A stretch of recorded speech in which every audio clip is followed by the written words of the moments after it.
Slingers presenting Ubaldi Reports. Hey everybody, this is John with Ubaldi Reports, the one podcast that provides fact, not fiction, on all issues facing America, whether globally or domestically. And with me is I got my two great co-hosts. One is Joe Bitts and Ray Krause. Both are Marines who, when Joe served in Iraq and Ray was a veteran Marine, I served in Iraq and Afghanistan, but always bring up different things that impact America. And the one we want to talk about today is the Durham report. This is the report that was issued by John Durham, the federal prosecutor, who was investigating the origins of the Russian collusion narrative that was transfixed the country ever since 2016. And it depends how you look at it. It could be this was a nothing burger or this was very damaging. I would take the latter because when John Durham issued his report, he basically said that there was no reason to start this investigation at all. And the FBI and the DOJ just ran with it without doing even the basic rudimentary investigation on the origins.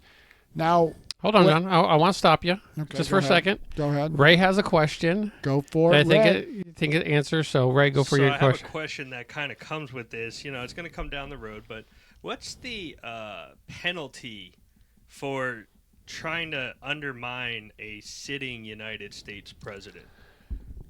That's a very good question. We haven't been, throughout our history, we haven't been at this point like we have now.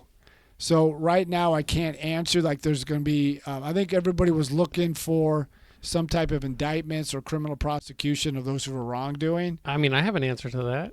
Isn't it for treason? Isn't it death? Well, for treason, but you have to be charged and you have to be indicted. I mean, but they were trying to remove a sitting president. Okay, but the bar for treason, that's why they don't really charge treason, because that goes back to Chief Justice John Marshall back in 1801 or 1802 with the trial of Aaron Burr. He made the treason charge so high, such a high bar to reach, because he looked at humans are humans. He didn't want, and especially we were such a fledgling democracy, he didn't want future generations to use the word treason and use it so cavalier that, so he put the bar up. Now on this one. Well, hold on, John. Why would some people consider the Durham report a nothing burger? Because there was no indictments. Okay. So it was a nothing burger. So for, say, the Republicans not indicting anybody from the Democrats. Now, had this been reversed? Have they been trying to remove Hillary or Biden? Would this be different? It would have been far different. But what John Durham, just people need to understand, is apolitical. Nobody knows what political party he belongs to. He doesn't do anything. There was no leaks coming out of it. But what the Durham report showed is the FBI ran with something without doing any due diligence. They didn't even investigate. All of it came from political operatives. And what we have known is Hillary Clinton is the one that pushed it. She paid for it. Basically, she paid for the Steele dossier. And to remind our listeners, the Steele dossier came out in, I think, January 2021. Hold on 1 second. Check your Wi-Fi. Make sure you're on Wi-Fi. I'm not on Wi-Fi yet. Okay, he's not on Wi-Fi. Hold on. Set it up there. I forgot to do that. I'm pretty sure Glenn will cut all this out that we're talking about. That's going to be one of our checklists. Yeah, give it a chance to get on. I forgot to. Sorry about that. It's on. Okay. All right, so now we're back. Go for it. What I say is the Steele dossier was the impetus to get this going. And the Steele dossier was paid for by Hillary Clinton through a legal company and through Fusion GPS, and Perkins Coie was the legal firm. So they paid for it, and then they pushed it to the FBI and the media. But the FBI, through the Durham report, didn't even do the very basic. They just took something, got it, and ran with it. Does the media have anything to kind of like, or does the media have any blame for all this as well? Most definitely. Because they were kind of like in the hint of, Russian collusion, and they just ran with it. the media had something against Trump. Now, people can fault Donald Trump for a lot of things. If you hate him, I got it. If you don't like the guy, I got it. You don't like his policies, I understand that. But the media has their own ethics. Now, there's something, like I've mentioned many times on this podcast, there's something called the Society for Professional Journalists Ethics Code. Mm-hmm. And the first thing it states is the accuracy of your reporting, and speed is not an excuse for putting out an inaccurate story. Yeah. So the media failed that one. And if you go down the list, they failed every one. Then one of them was using sources. You can use sources, but you have to vet your sources. You have to understand where your sources, your sources have an animus against the person you're investigating? In this case, yes. Have you read the Durham report? I read about 30 pages so far. How many pages is it? It's like 300 pages. Jeez. Have you discovered or have you found anything that they're not really talking about? Well, in the media, that might be a little bit, what was going on? Well, there's two things. One is Peter Strzok. First couple pages, he talked about Peter Strzok had a hatred for Donald Trump. I mean, think about it. Does anybody want an investigator investigating you that has a hatred towards you? Mm-hmm. The other thing is Hillary Clinton. Hillary Clinton's fingers and paws are all over this, because when they did the Michael Sussman and they didn't get a conviction on that one because a lot of the jurors came out of it and said, well, this is old news and we got bigger fish to fry than doing this. But in the Michael Sussman trial, it was revealed that Hillary Clinton's campaign manager pushed the Russian collusion narrative. I mean, what he said is Hillary pushed the Russian collusion narrative to the FBI, mm-hmm. and the FBI ran with it. But they never checked the sources. Like I said earlier, I read the Steele dossier, and my first thoughts were, man, this is very damaging to then candidate Trump, so, and at the time President-elect Trump. So last point. But the point that I brought up is, then the next thing I said is, has this been verified? James Comey was interviewed by Brett Baier. He asked him, did you verify that Steele dossier? And he goes, no. And he goes, what do you mean, no? Really wasn't interested in verifying. They had no interest in verifying anything. And look at the damage they did. We had one FBI attorney pled guilty to altering evidence and then submitting that altered evidence to get a surveillance warrant. So why are you repeating conspiracy theories, John? Are they conspiracy theories? People can say there's conspiracy theory or not. What am I saying that's a conspiracy theorist? I mean, tell me, what John Durham came up with is almost the same thing that Robert Mueller came up with, is the same thing that Michael Horowitz came up with, who's the Inspector General of the DOJ. Mm-hmm. There was no evidence to move this forward. So if they say I'm a conspiracy theorist, tell me where my facts are wrong. Yep. Is this now the proper and most opportune time, now that we know that I would say like the last 6 years, per se, ballpark, was a lie? Would this now be a good time to start investigating those who maybe said it the loudest about this whole Russian collusion?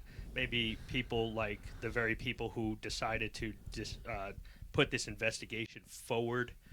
Is it time to actually investigate them? Like Adam Schiff? They Everybody. kind of did with the Durham report.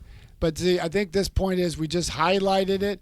It's going to come up to the American people. Because I was interviewed on a radio show today, and the host was like, well, John, what you said is factual. But at the same time, there's another half of the country who still believes that this is false. And what I could tell to a lot of people who are against this, now think about it. Who's telling them it's false? That's a good question. Well, the media. If you listen to the media, you've got MSN, CNN, New York Times, Washington, all kind of downplaying this. Now think about this. All these media outlets, like the New York Times and the Washington Post, they got a Pulitzer Prize in December of 2018 mm-hmm. for their extensive Russian collusion reporting. Thought they got Pulitzers for. And then 4 months later, Robert Mueller came back and said there was no evidence that anybody directly or indirectly in the Trump campaign or anybody associated with Donald Trump colluded with the Russians. Mm-hmm. So we kept pushing. So you got to think about it. They got the Robert H. Murr Awards. There's the Peabody Awards. There's the Edgar Allan Poe Award. All these awards for this Russian collusion narrative, and now we find out it's false. It was all a lie. The FBI and the DOJ, working with political operators from the Democratic Party, meaning Hillary Clinton, pushed a narrative that Donald Trump was colluding with the Russians. Do people need to be arrested in order to validify the Durham report? I think for some it does, but I think at this point that was never going to be the case. Is it going to be the case because Mayor Garland is preferably leans right or left? Well, there was no, and that other people that might be implicated are left, and he's not even going to start. But right that. now there was no indictments submitted to the DOJ, so that's not going to happen. The only way these people are just going to be shamed of what they did. So the media, I talked to a friend of mine who's a demographer. He tracks trends. The media needs to do an overhaul of itself if they're ever going to get right. And what he meant by that, think about it. The Russian collusion narrative we found out was a lie. Mm-hmm. Then they pushed that till that couldn't push anymore. Then remember during the October of 2020, they said the Hunter Biden laptop story was a disinformation. The FBI had the laptop for well over a year. They knew it was authenticated, and they authenticated it. But during that period, they worked with the tech companies. We found out in the release of the Twitter files that the FBI had about 78 agents assigned to Twitter suppressing that story. Now we're finding out that's true. Look at the origins of the coronavirus. The Department of Energy, even the FBI now, has stated that it looks like plausibly it came from a lab leak. So my question is, and this is going to go back to money and investigations, what is the point of all these investigations at the end of the day? Is it more like a PR, or is it more like, I mean, what are we doing? What is the overall goal of an investigation that's going to cost man hours, finances, all this stuff, just to, go ahead on the 6 o'clock news and say, see, they were wrong, and see, that was a lie. How come there's no accountability? The problem is we are in such a polarized world right now. And if you remember, like the Watergate issue, the Watergate period, they came up with the Church Commission, which looked into abuses by government agencies, the intelligence agency, FBI, DOJ, but it was bipartisan. We had, at that time, both sides can realize there was abuses of power from the Johnson and the Nixon White Houses. But the Church Commission came bipartisan to solve some of how do we not to get to these. That's why we came up with, or Congress came up with, the Freedom of Information Act, where you can request documents that government agencies they have to produce that. So we got a lot of safeguards and a lot of things that changed. The Inspector General came out of that era, but today we don't. I mean, I would just tell the Democrats, think about this. As much as you hate Republicans, as much as you say MAGA Republicans, as much as you disparage Donald Trump, but don't go by what Donald Trump said, go by what he did. Think about this. This all came out of the Obama White House because John Brennan, the CIA director for Barack Obama, briefed President Obama and Vice President Joe Biden that this was going on and this was coming from Hillary Clinton, and they didn't do anything to stop it. And all these media, all these politicians like Adam Schiff, how much has he stated since this all came about? He's seen, because he was on the Intelligence Committee. He even chaired the committee, and he said many times, I've seen the evidence. We've got mountains of evidence beyond circumstantial. And he even criticized the Durham report this time. So I would ask, and I wish the media would question him and say, okay, Congressional Representative Schiff, you've said this. Where's your evidence? Produce it. Well, he has it. He just doesn't want to show it to you. But see, this is the problem. You get the media, but see, the media has a certain due diligence. When you write a story, okay, like for myself, when I write a story or I talk, even though I'm more conservative, but I don't report something because many times Joe has asked questions on this podcast and asking me for an answer. I said, I got to go back and research it to get my information.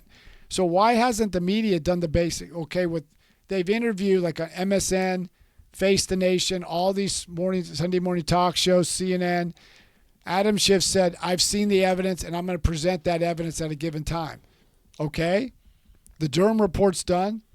Michael Horowitz did his report, and so did Robert Mueller. Okay, Representative Schiff, where's your evidence that concludes Trump colluded with Russia to throw the 2016 election? Mm-hmm.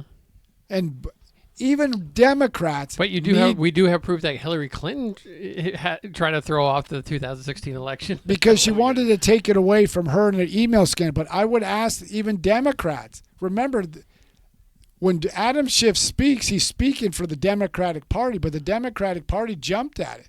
Remember, they said Russia hacked the DNC.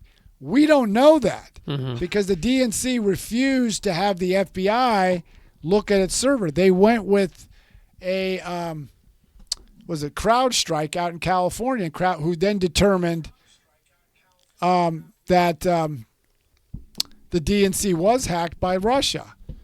But the FBI just accepted their word. When does the FBI ever accept a third-party word in the investigation? Well, between that and then, you also have the guy who's speaking on behalf of the Democrats who, he was sleeping with an Asian spy. So I even question his own ethics. That's so I mean, we're not even getting. That's Representative Stilwell out of Eric Swalwell out of California. Yeah. And I mean, we have a lot of problems coming out of the Democratic field where you're not really for us, and we're seeing that because it's in your own record. But see, the problem with this is this: Alexander Solzhenitsyn made a comment back in 1978, and he admonished the media. He's a famous Russian dissident who wrote Gulag Archipelago, talking about the Gulag system in then the Soviet Union. And what he said was, you push a lie, I'll paraphrase it, but he basically said, you push a lie, he's talking to the media, you push a lie long enough, people tend to believe it, even to this day. There are people, even the radio host still believes Trump colluded or did something nefarious with Russia. And there's no evidence, no matter how much I tried to tell him, there's no evidence to suggest that. Right. All these investigations found nothing. Yeah. No, and I think that was truly the plan of the Democratic Party was just get enough, say the same lie over enough, so much to the point where majority or half of this country is going to believe it, and then whatever you tell them later down the road. Look at the Russian. That's the truth. That's what it is. Look at the Hunter Biden laptop scandal. It came out in October of 2020, and they made it sound like it was Russian disinformation. The FBI was involved in Twitter to squash this. Then you had 51 senior level intelligence operators, those who ran the director of national intelligence, the CIA. You had Leon Panetta, he was a Democrat, but he was very respected on both sides. He signed his name to this. John Brennan, James Clapper, Michael Hayden, from both Republicans and Democrats. But we now found out there's emails that showed Michael Morell, who was the former acting CIA director twice on the Barack Obama administration, worked with then Anthony Blinken, who was a foreign policy advisor to then candidate of Biden, to push this narrative that this was Russian disinformation, had all these individuals sign their name, and even in the letter, they never saw the information or the evidence. But even the intelligence service at that time said this is not Russian disinformation. But anybody who said something different was squashed. And Joe Biden, because they needed a talking point, and this email said they needed a talking point for the VP for the debate. So when he got in the debate with Trump, who brought it up, they said, see, this letter confirms this is Russian disinformation. Booster Gold 2442. No one got charged. And that's what we're talking about now. And right, nobody's gotten charged. You've got James Comey, lied. He's now a professor at a university. Andrew McCabe lied and fired. He got his pension back. He's now working for CNN. Peter Strzok, he works for CNN. James Baker, who was part of this. He was the general counsel for the FBI. He got a job with Twitter until he was fired by Elon Musk. So all these people got involved, and they've been rewarded. Book deals, no matter all the lives they ruined. So Booster Gold 2442 says because there was no crime. I wonder how he feels about Trump. Did you go whatever Monopole said? If we all have I info, missed that. If we all have info, Biden would not be president. Even either the chatting. The chatting? I don't know. The what? I'm not going to say anything disparaging because that's how we got kicked off Twitter last time. Well, but even with Joe Biden, think about during the 2020 election. Okay, how many crimes and how many charges in Trump's case? But look at the thing is, between the way, think about this. Look how the FBI handled anything dealing with Donald Trump. Oh, the cheating. But look at anything they dealt with Donald Trump. Take the classified materials. Compare that how Joe Biden was handled. Did they do the raid of Joe Biden's home? They allowed his attorneys to handle. They knocked on the door nicely and be like, "Hey, can we?" And they also allowed Joe Biden to go back to the scene of the crime. They didn't do the same thing with Trump. Right. Look how they investigated the same people that investigated Trump. They took the screws to him, but look how they handled Hillary Clinton in the classified email scandal. I had a classified 33,000. I mean, I had that. Mm-hmm. But yet, if I did what she did, I'm in Fort Leavenworth, Kansas. Right. For 30 years. Also, Booster Gold saying 67 counts. Was that the whole New York indictment? Is that the charges? 67 counts. Oh, Yeah, no, there was not. I mean, there might have been 67 but I mean, it's charges, just. But none of them stuck. But it's just the way that. I mean, I will hold both sides accountable, but if it's done fairly, that's all the American people want, is fair and honest in investigation. Not we're going to hold it one set of standards for one group. Has the media ever challenged the Clintons, especially when it came to the Clinton Foundation? Has everybody noticed how the Clinton Foundation basically collapsed after she lost the election? Coming soon, the Ubaldi Reports Foundation. So look at we have influence, I guess. I mean, but look at all this. I mean, it's just in its totality. Has anybody investigated Hunter Biden? They had 20 shell companies of LLCs. Money would go into one LLC to another to the individuals. You had $10 million get flowed to all the Clinton. I mean, the Biden family members, including the grandkids. Explain to me what business did Hunter Biden and the Biden family do? Nothing. I mean, everybody goes, he has a right to be a private business owner.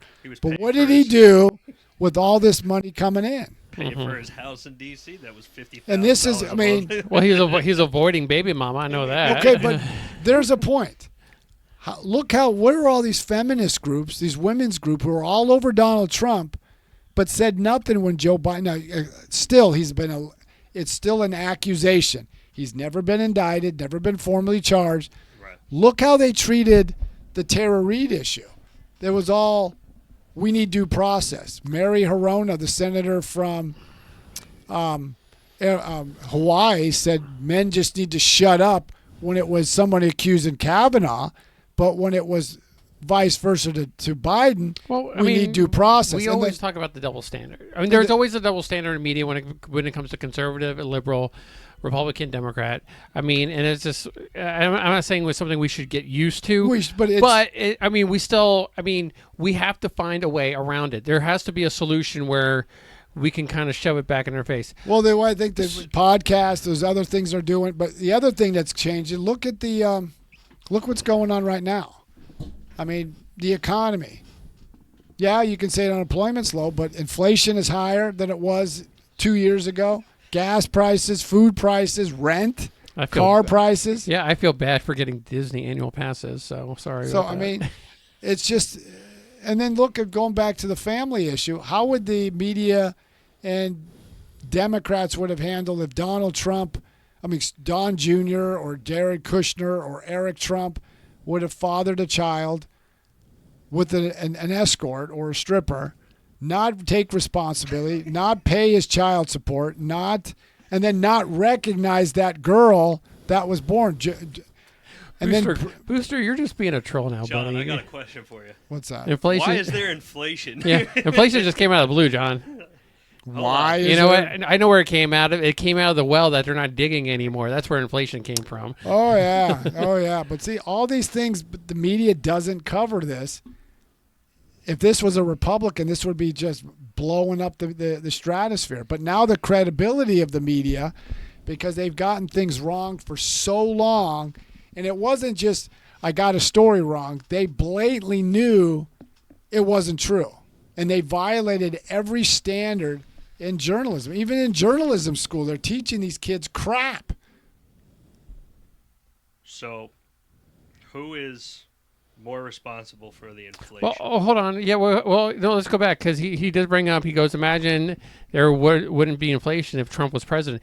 But the thing is, he's already kind of came in. And he said he knows he knows the root problem, and of course, day one he's like open up this pipeline, do this, do that, and he'll tank the oil economy again, where he's picking up barrels of oil for less than $3 a barrel. Well, the question you asked. Here's my question. Who contributed more to inflation, Donald Trump or Joe Biden? Joe Biden. Two people I would answer that question to who can give a backup who caused inflation. One of them was Larry Summers, who was the Treasury Secretary for Bill Clinton and the Senior Economic Advisor for Barack Obama. And the other one was Steve Ratner, who was also a Senior Economic Advisor to Barack Obama. Both of them planted the seed and said the fault of inflation is Joe Biden. Larry Summers was dismissed when he said, when they were passing the American Rescue Plan earlier in Biden's first term, and he said, by pushing all this $2 trillion, you're giving money into the economy, which we didn't need to do because everybody was coming out of the pandemic, and it was only going to raise inflation, and he was dismissed. Steve Ratner, I think it was 2021, said this was solely the responsibility of Joe Biden. You spent and spent and spent, and inflation got up to 9.1%. Okay. Is that why we're at where we are for the June 1st issue? But hold on, can I pipe in for a second? Is that you would think that the stimuluses over the COVID period would have something to do with inflation, right? It did. Okay, and Donald Trump was the first to initiate that stimulus. So a little bit is on him. When Donald Trump did it, that was when the economy everybody shut down, because what is it not going to do? I mean, I didn't really want him to put all that money, but you had to take care of people who lost their jobs. But then when Joe Biden came in, we were coming out of the pandemic. The economy was taking off because we shut down. Remember, the first quarter after the shutdown, the economy tanked. The next quarter, we had a 33% growth in the GDP, and then it just went up from there, not as high as 33%. So Escort brings up a good point, and now what do you think? Go for it, Ray. So Trump's $2 billion tax cuts had nothing to do with it, LOL. The reason, and that also comes from the Congressional Budget Office. That had nothing to do with the with inflation. When the Congressional Budget Office stated, when they passed the tax cuts, more money poured into the economy. Now, even the Congressional Budget Office, which is a nonpartisan group, stated the benefits of the tax cuts was at the lower end of not the upper end. So people think that only the rich benefit. No, more of the lower end benefited from that tax cut to the rich. We actually felt it when that did happen, didn't we? The problem is every tax cut that was issued, beginning with the Kennedy tax cuts in '64 that was pushed over the line by Lyndon Johnson. Then you had the Reagan tax cut and the Bush tax, eventually the Trump tax cuts. They've always stimulated the economy. The problem is spending never comes down, and that includes both domestic and for the military. It's not cut spending. It's reforming how we spend the taxpayer dollars, and we just never do that. And that's like right now with the debt ceiling. They're talking about raising the debt ceiling, but they never really get the fundamental question of let's reduce spending. Do we need all these government agencies? Okay, well, do we need all these government programs? Let's look at realistically here. Okay, let's just say maybe did Biden just walk into a perfect storm? Okay, him kind of shutting down the pipelines was one thing. That's on his own. But there was a supply chain disruption, especially when there was a ship that kind of went sideways in one of the routes that they couldn't get supplies through there in order to come over here to the U.S. You had COVID, especially, and then you had stuff with China, which would just, limit the supply. So did maybe Biden just kind of like in coming into his presidency, just kind of walked right into this, like, all this stuff is going on, and will the ship right itself? Okay, the problem with all that is, once the economy shut down, it disrupted the supply chains, and we found out that most of our manufacturing was pushed overseas. And Joe Biden been in the Senate since '73, voted for everything that shipped jobs overseas. Now, once the economy tanked and everybody was locked at home, there was nothing to spend. You couldn't go anywhere. Yeah. You couldn't go to restaurants. You couldn't go to hotels. You couldn't go on vacation. So everybody had all this money. And then when the economy started opening up, everybody had money to burn, to spend. But the supply chain didn't keep pace. So what Joe Biden did by passing the American Rescue Plan, he gave more money to the consumer, but he never fixed the supply chain. That's why we still have supply chain disruptions, not as big as it once was. Like an example, every time I go to the grocery store, I go to the baby formula aisle. There's still a shortage of baby formula. When people think you're weird for doing that, I'm sure they think that. You see an old man buy baby formula, like, what's going on? But the reason is, there's still a shortage of a lot of things. I used to work at a restaurant before I work at the company I work now, and we always had, so this is through 2021 and into 2022, we always had shortages coming in from our suppliers. And then you factor in one of the biggest things that Joe Biden did that exacerbated inflation was when the economy was starting to rev up, he pushed down the demand for energy. He did everything to make us less energy independent, to be more energy dependent, and we were dependent on Russia, OPEC, and Saudi Arabia, and Venezuela for our energy needs. Even right now, you watch going into this summer, there was a report issued by a nonprofit utility company that looks at how the grid is being handled with our energy. And they said there are more than likely going to be energy disruptions because there's more people needing power and everything is being electrified, and then all the natural gas plants are coming offline. And that's being forced by the states and some of these cities to force these utilities to go green, and they're not going green fast enough, and they could never go green fast enough. So why is Joe Biden taking it upon himself to start searching for lands up in Alaska to start drilling when he himself put a legislature forward that we cannot drill on any more federal lands? The reason was that because he knew it was hurting him politically. He can say, see, I approve this, but that takes time. Right. You just don't just drill a hole and out it goes. But why is he all of a sudden, we have I think a Keystone pipeline already, right? But I think, no, we don't. Well, it was in the was works. slated, but I think Right. he did that more for political, to show that, hey, I am doing this, when he actually isn't. He's making it worse. Like even now, he wants to put power plants through his EPA that 90% have to meet a certain